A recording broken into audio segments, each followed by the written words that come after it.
general formulation of a hypothesis nest for linear models. So we have our parameter vector beta, and the general form is what I've written here on the board, that we have a matrix C, and if we multiply that matrix C by the parameter vector beta, then we would get some specified values which we keep in another vector which we call little c. Okay, so here there are q rows of the matrix C. That means we'll be q entries in the vector little c. And so what each of the rows is saying is it's expressing this particular hypothesis about the values of beta. Okay, so each row of the matrix C gives you a linear combination of the parameters beta, and what it's saying, the hypothesis is saying for that row, is that you're getting that linear combination is equal to the corresponding value in the vector little c. So this matrix form is a way of representing q hypotheses, which are linear combinations of beta at the same time. Okay, so I'm now going to move on to a particular special case, which is generally the sort of case which we're most interested in testing, which is where we divide the parameters into two groups, and we're interested in testing, do the second group of parameters have any effect? So are those parameters equal to 0? Okay, so we're going to be testing whether there's evidence that they're not equal to 0. So we're going to divide the set of parameters into two, and that's going to end up with a matrix which looks something like this. So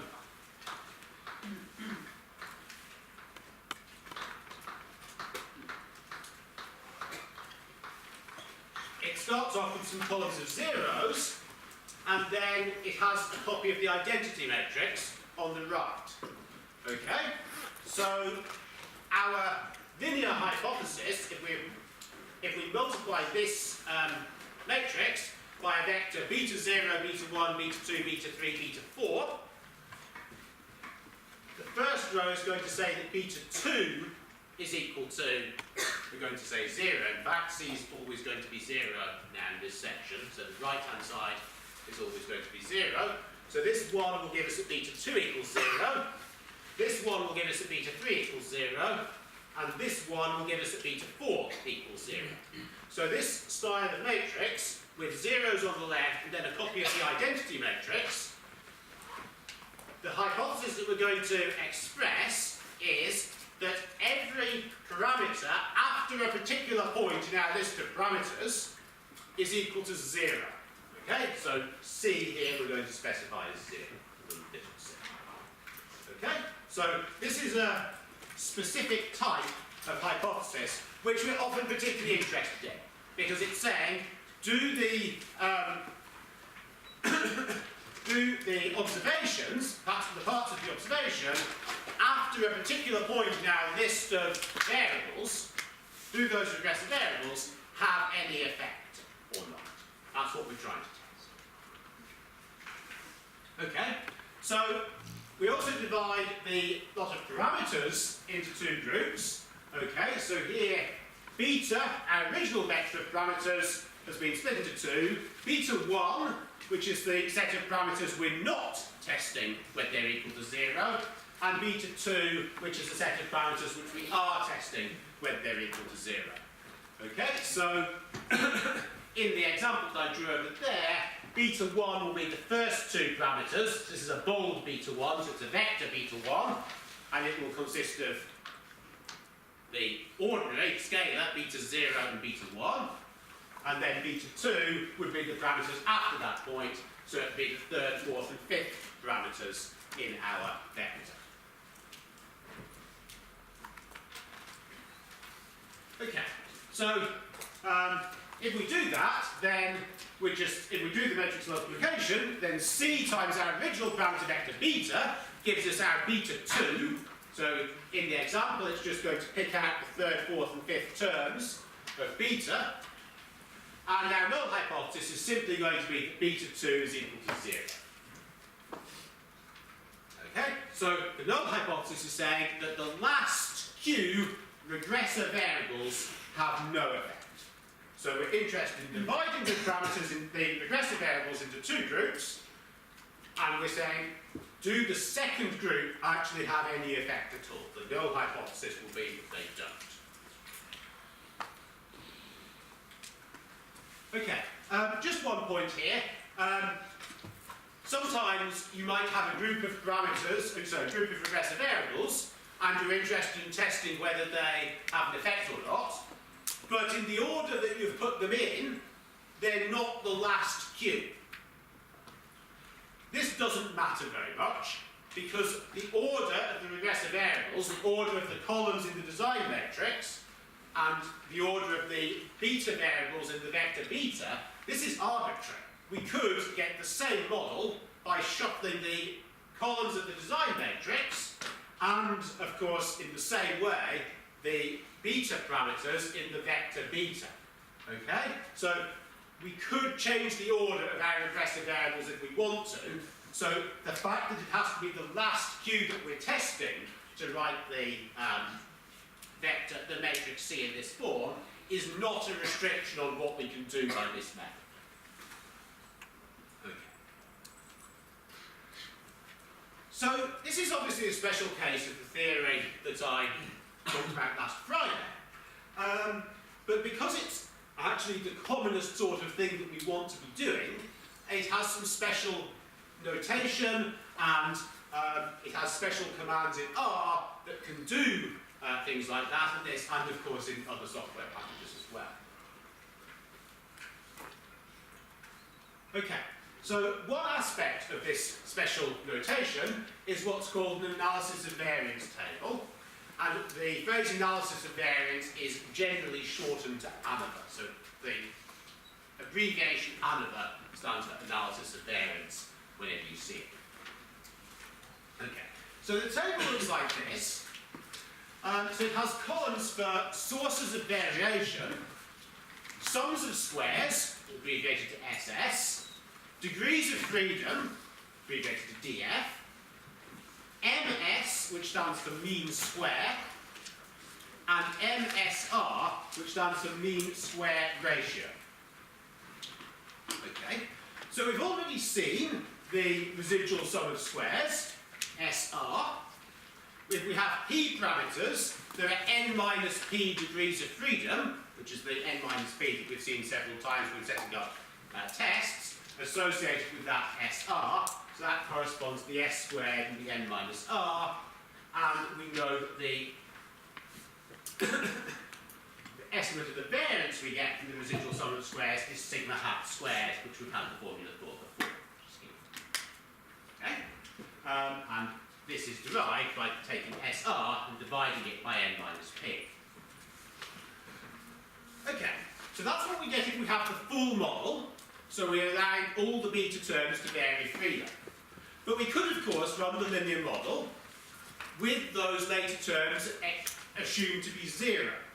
Okay? So we can do that by just excluding the relevant columns of the design matrix. So instead of having our P parameters, we have P minus Q parameters, because we're going to set the last Q of them to be 0. Now, if we do that, we're going to get a larger residual sum of squares. Okay? If you have a more restricted model, you're always going to have a larger sum of squares. And the difference between the sum of squares in the reduced model and the sum of squares in the full model is what we call S2. The difference between those two models has Q degrees of freedom, so we have a Q in the degrees of freedom column, and again we have the mean square, which is the sum of squares column divided by Q. Okay? And then in the top row, we have some part of the sum of squares that is accounted for even by the reduced model. So if we take the total sum of squares, so this is even allowing for the constant term. So here we've got a total sum of squares, which is just literally the sum of squares of the observations, which in vector notation is y transpose times y. So this S1 then is the part of that sum that is accounted for even by the reduced model. So if you run the reduced model, your residual sum of the squares would be SR plus S2, with this S1 part corresponding to the part which is actually accounted for even by the reduced model. Okay, the reduced model has accounted for P minus Q degrees of freedom, that's its coming from its number of parameters, so the mean square is that S1 divided by P minus Q. Okay, we then have two terms here in the table which are the mean square ratios. These are the terms which are actually going to have F distributions under null hypotheses, and so these come from ratios of the terms we have here. Remember that you get an F distribution if you take a ratio of chi-square distributions normalised by their degrees of freedom. Under appropriate null hypotheses, these terms will have chi-square distributions, and they're normalised here by their number of degrees of freedom. So their ratios really will have F distributions by the definition of the F distribution. Okay, so the next slide just tells us what those column headings mean, and I've already gone through what they stand for. And then we have what the mean square ratios are. So the mean square ratios are simply calculated by taking the term in the mean square column and dividing it by the estimated variance sigma hat squared. Okay, so that gives us S2 divided by Q sigma hat squared, and F1 is S1 divided by P minus Q times sigma hat squared. Okay, so these terms, what we're always doing is dividing by the mean square of the residuals.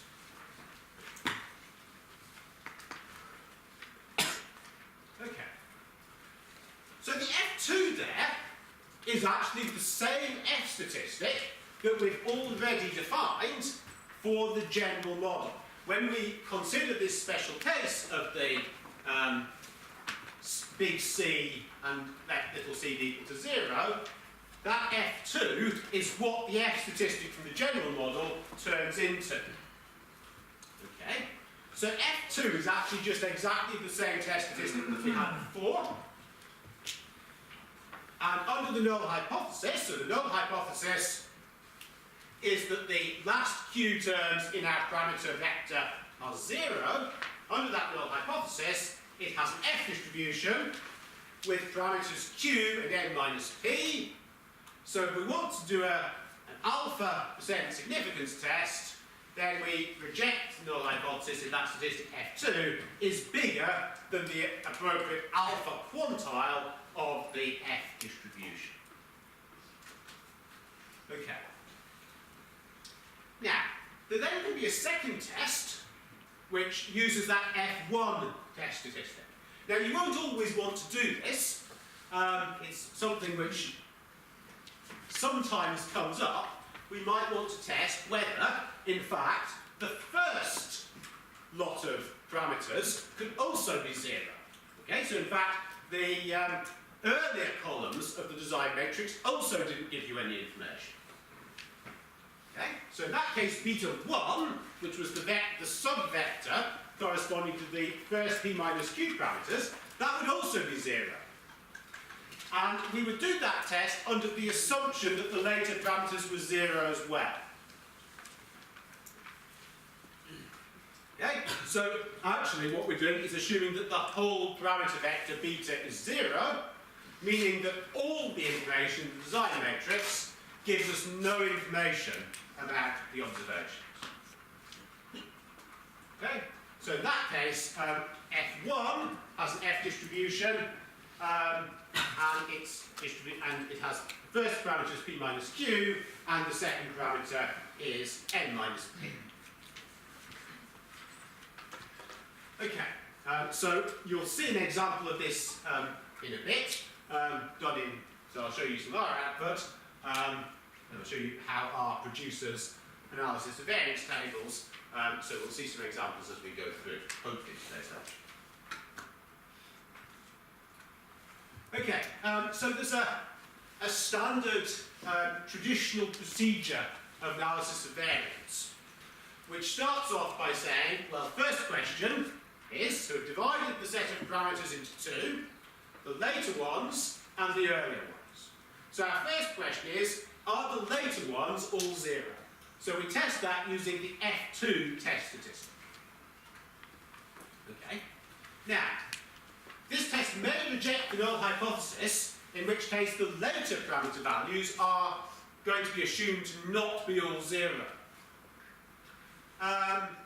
What happens if it doesn't reject the null hypothesis? Then in that case, we have no evidence that the beta 2 terms aren't 0. Now, you must remember that you don't accept a null hypothesis. So that there is no evidence against the null hypothesis does not mean that the null hypothesis is true. However, the traditional procedure here proceeds by now essentially assuming that that null hypothesis is true and that the beta 2s are equal to 0. Okay, so because of that point that you don't accept null hypotheses, this isn't really a technically correct procedure. Okay, because essentially we have accepted a null hypothesis here to then do the second test. It is, however, quite a common thing to do. So you will see statistical tests that are run in this way.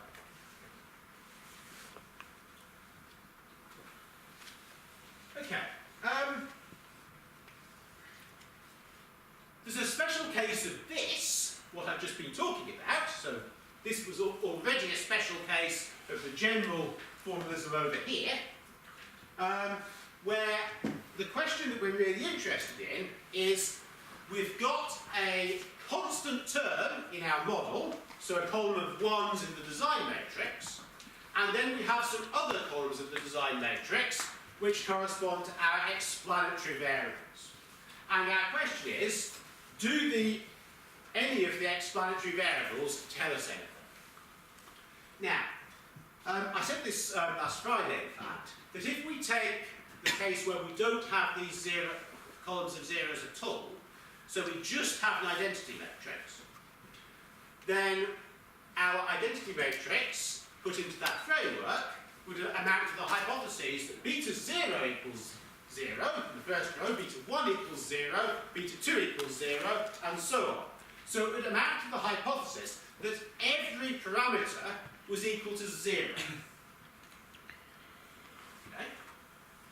Now, usually, that isn't really what we're interested in. Because if we say, do the explanatory variables have any effect on our observations, so do the explanatory variables have any role in our model, then we wouldn't, if that's not the case, so the explanatory variables don't have any role in the model, we don't want to exclude the idea that there's a constant term in the model. The constant term is not really to do with the explanatory variables.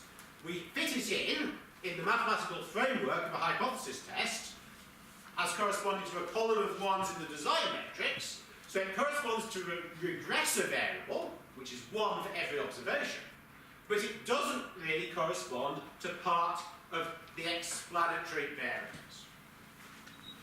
Okay? So, if we say that the observed values, the observations, okay, so the dependent variable, if that has no relationship with the explanatory variables, we wouldn't assume that the mean of the observed variables was 0. We would just assume that the mean for each observation was a constant, that it didn't depend on the explanatory variables. So the mean would be a constant, but not necessarily 0. Okay?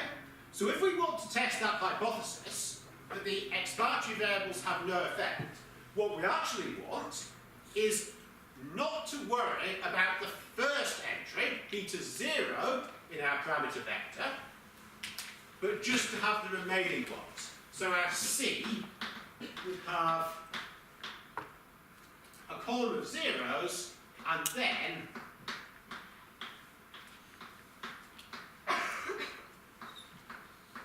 an identity matrix. So the column of zeros would mean that we weren't assuming anything about beta 0, the coefficient for the constant term, but we were going to assume, because of this identity matrix, that all the other parameters were going to be 0. Okay? So we're not going to usually think that the constant has to be 0. Okay, so because of that, if we have a linear model, we usually have a constant term. We will see some examples in the next section where we don't have a constant term, but in fact there is usually something which is equivalent to a constant term around. Okay, so if we have a constant term, and as I said a minute ago, that means we have a column of 1s in the design matrix. Now, we could have a linear model where the only thing that we have is a column of 1s in the design matrix. That's the whole design matrix is a column of 1s. So in that case, 1 is the only regressive variable. All the explanatory variables are excluded from the model. So this is known as the minimal or null model. And the null hypothesis then is going to be that what we really have is this null model, and all the other elements in our parameter vector of betas for a fuller model are 0. So the explanatory variables have no effect, but you do potentially have this constant term. Okay, so this type of matrix, first column 0, and then an identity matrix after that, fits exactly in to the type of matrix I assumed for the analysis of variance, which I had an example on the picture, in the picture at the top. Okay, so it's some columns of zeros, but in this case, one column of zeros followed by an identity matrix. Okay, so that means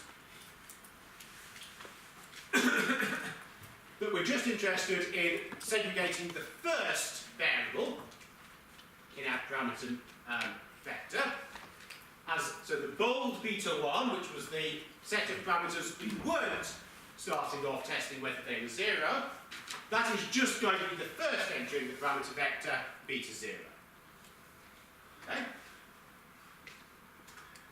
And then beta 2, the ones we're interested in testing whether they're 0, those are the remaining elements of beta. Okay? So we've got p minus 1 rows in our matrix C here. Okay? So the minimal model here, which is the one with just beta 0 in it, is this very simple linear model. And as I've said before, if you actually take that model with only a column of 1s as a design matrix, that is actually just a way of writing the standard normal model, standard normal sample model, with unknown mean and unknown variance, beta 0 and sigma squared respectively, in the framework of linear models. Okay, so we can find out what the various bits of notation we've set up for the analysis of variance table become in this setting. Okay, so S1, so this was the part of the the total sum of squares, which was explained by the reduced model. Now in this case, the reduced model is just the null model, which only has a constant term in it.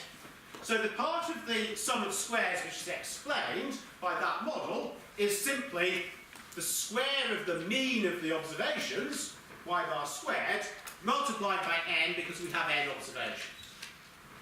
So that gives us the part of the sum of squares if every variable was equal to y bar. Okay? Then we have SR, which is the residual sum of squares that we had before. And so S2, which is the part of the sum of the squares which was explained by the full model and not by the reduced model must be the difference between S1 and SR. Difference between the part that's left unexplained by the minimal model, which is the total sum of squares minus S1, minus the part of SR, which is the part that's left unexplained even by the full model. So this bit is left unexplained by the minimal model. This bit is left unexplained even by the full model. So the difference between those two terms is the part of the sum of squares which is explained by the full model but not by the linear model, and that is our S2. Okay. Now, because we tend to assume that there is a constant term in the model, we don't really expect that the means are all going to be 0. We actually don't care about the second phase of the analysis of variance in this case. So we're actually going to end up omitting the S1 row from the analysis of variance term.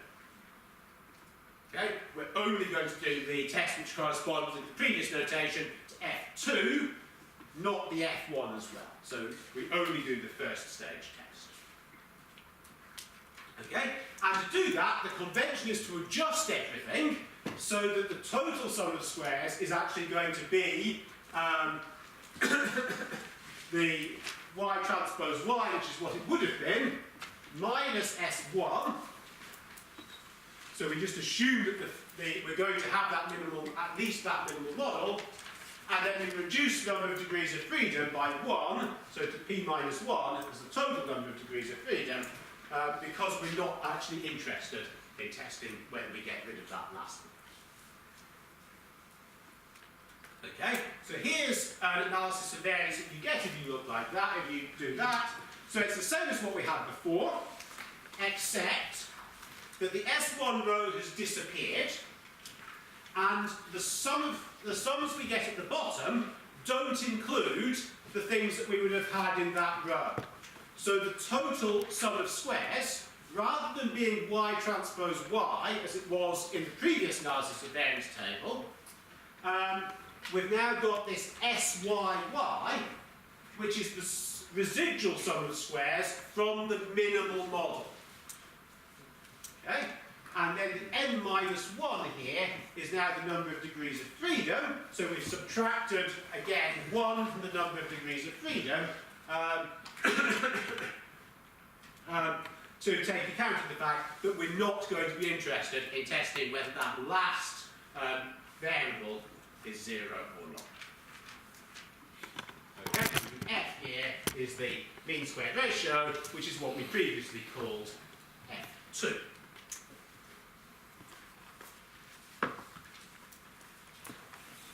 Okay, so this slide is going to repeat some of what I've just said as the explanation.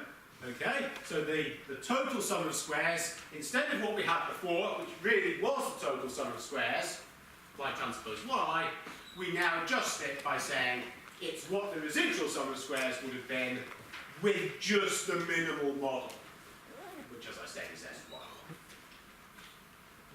Okay, so SYY is equal to this, so this just comes from the things we had before, y transpose y minus n times the square of the mean. Okay, so that confirms that the SYY, as we defined it before, really is the sum of squares column in the reduced term. Okay, so our mean squared ratio is then this, and the null hypothesis test statistic, this corresponds to what we had before for F2, but now we have p minus 1 variables that we're testing at 0, so the parameters for the F distribution are going to be p minus 1 and n minus 2. Okay, so we can now extend this to where we've got now 3 groups of parameters. The first one is going to be the constant term, which we're going to assume exists. The second group of parameters is going to be ones that we probably think probably exist. And the third set of parameters is ones that we think may well be zero. Okay? So what we can do is we can now have an extra row in the analysis of variance table. So you can actually think here that there should be 4 rows because there should be a first row which corresponds to the constant term. But because we're not interested in whether the constant term is 0 or not, we discard that row. So we end up with 3 rows, and this looks very much like what we had before, but now the total sum of squares is the residual sum of squares from the null model, S1, Y, and the total number of degrees of freedom is n minus 1, and again, the missing 1 here corresponds to that missing first row for the constant term. Okay, so apart from that, this table really looks very much like the first analysis of variance table with a few slides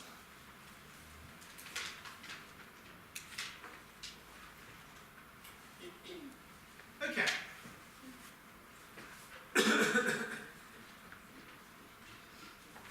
So we're now going to be coming towards the end of chapter 1. I fear I may not finish chapter 1 today because of the lost 10 minutes at the beginning of the lecture.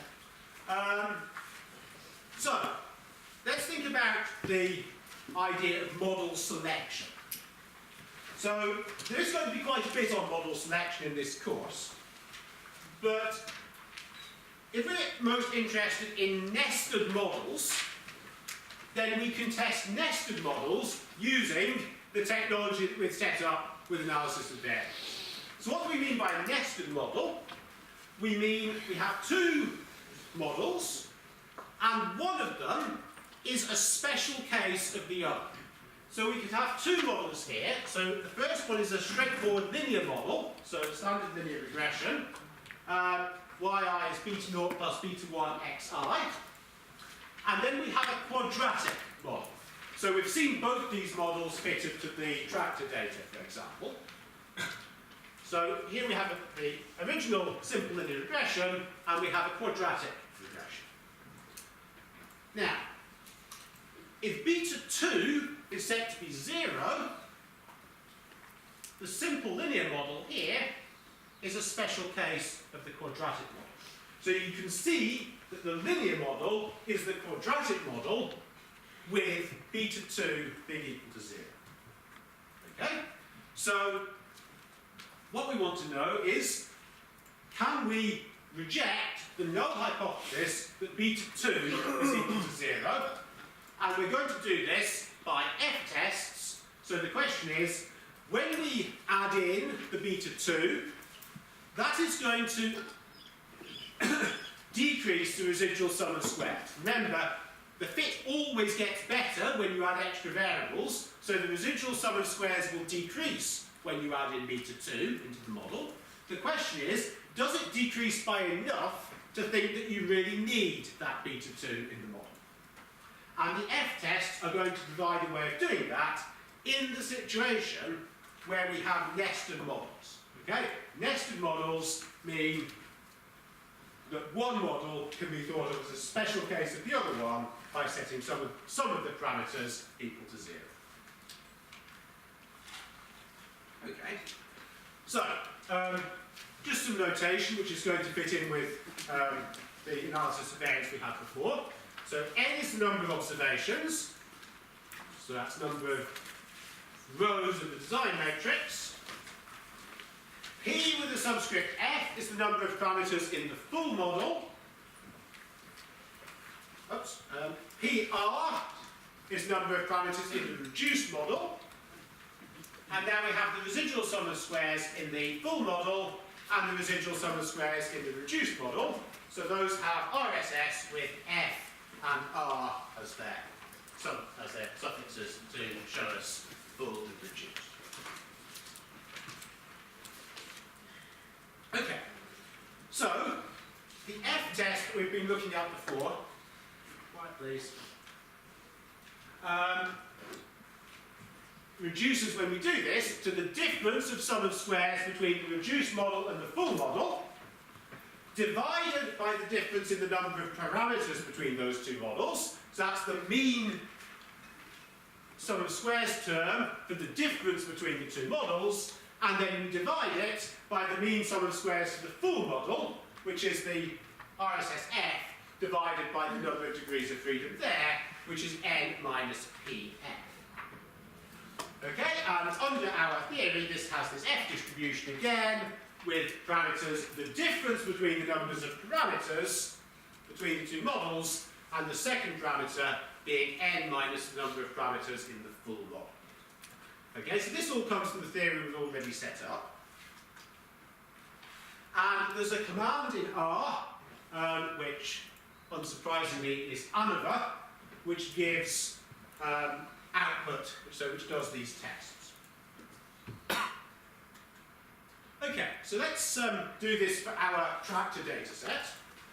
So remember that we've seen two models fitted to the tractor data set. We had the original simple linear model, which just had the age of the tractor as explaining the maintenance costs.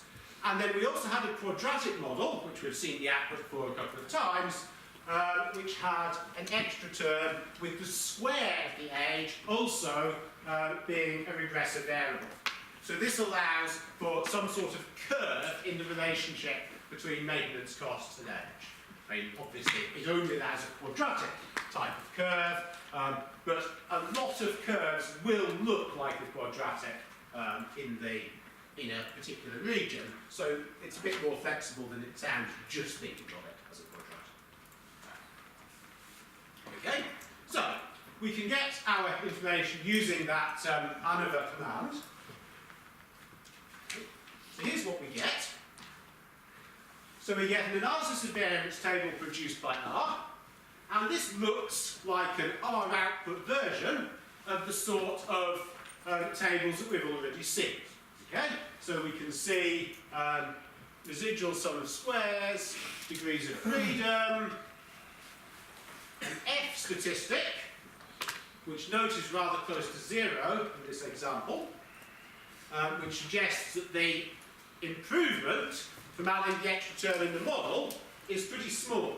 Okay, if you go back to the formula, back here, the F statistic we calculate is basically how much the residual sum of squares decreases when we add the extra terms into the model, normalised by the number of parameters. So if this F statistic is small, that's generally telling you that the residual sum of squares didn't reduce very much when you add the extra terms. So that suggests that the extra terms didn't improve the fit very much. Okay, so in this case, that F statistic is really very close to 0, so there was really very little improvement in the fit by including the quadratic term. And the p-value reflects that. This is an enormous p-value. So there is nowhere near being any evidence against the null hypothesis. And the null hypothesis here is that beta 2 is 0, meaning that we don't need that age squared term in the model. Okay? So there's no evidence from what we've got here that we need the age term in the model. Okay? We can also use the ANOVA command with the full model. So if we fitted tractor.quadratic as the quadratic model, so we don't now have anything else in the argument of the function, that then gives us a full analysis of variance table with rows for both age and age squared. Okay, so this is the form of the analysis of variance table that we had. Remember, we exclude the row for the constant term here. And we see the same p-value that we had before, the large 0.874, for adding age squared to the model. But then, if we assume that age squared is 0, our p-value for age being included in the model is very different. This is much smaller, so it's 0.003. So this is really reasonably strong evidence to reject the null hypothesis that age shouldn't be included in the model. So we don't reject the null hypothesis of age squared being included in the model, but if age squared isn't in the model, that suggests there is really quite strong evidence that age should be in the model.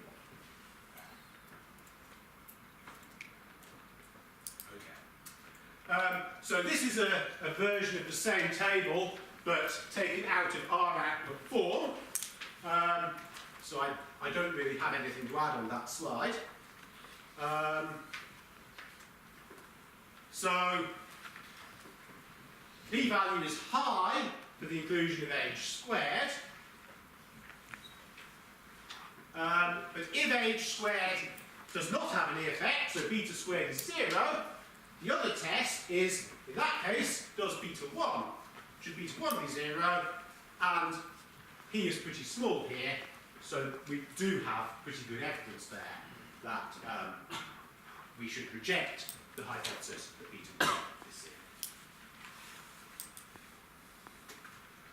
Okay, so there's some R output in the notes that you can follow through to check the calculations. I decided it wasn't very informative, so I'm not actually going to go through the calculations in the lecture. But if you want to check the values that R gives really do fit in with the theory that we went through, then that R code is there. Okay, so the last little part of chapter 1 is about limitations of using the sequential sum of squares as a variable selection tool. It is now 10 to 12, so I think I'm going to have to accept that that lost 8 minutes at the beginning of the lecture means that I'm not going to finish chapter 1 today. Okay, so there were some attendance sheets which were circulating at the beginning of the lecture. Where have they got to? So if you haven't